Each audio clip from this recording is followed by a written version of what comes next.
এটা একটা ফর্ম, যে ফর্ম এই ব্যক্তির কিন্তু 2002-এ নাম নেই, ওর বাবার আছে।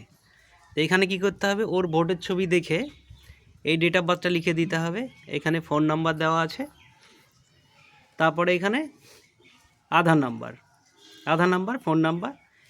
এবার যেহেতু 2000 এখানে কি আছে, বাবার নামটা আছে, এনার যে বাবা তার বাবার নাম, বাবার ভোটার কার্ডে যে এপিক নাম্বারটা আছে সেই এপিক নাম্বারটা এখানে বসবে, তার মায়ের নাম এবং মায়ের এপিক নাম্বারটা।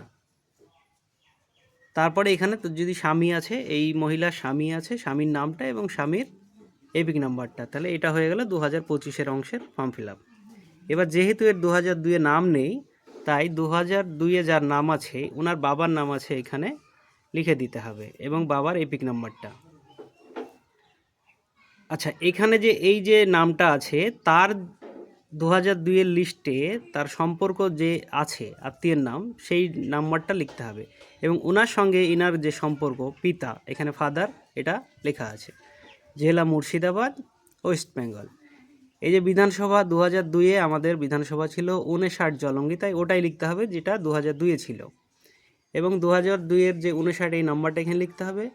অংশ নাম্বার এই জায়গাটাতে, এইখানে 2002-এর লিস্টে এই জায়গাটাতে অংশ নাম্বারটা লেখা আছে, ওই অংশ নাম্বারটা লিখতে হবে এবং তার যে ক্রমিক সংখ্যাটা আছে সেই ক্রমিক সংখ্যাটা এখানে লিখে দিতে হবে। তাহলেই ফর্মটা পূর্ণ হয়ে গেল। এই জায়গাটাতে একটা সই করবে, তাহলে এই ফর্মটা কমপ্লিট হয়ে যাবে।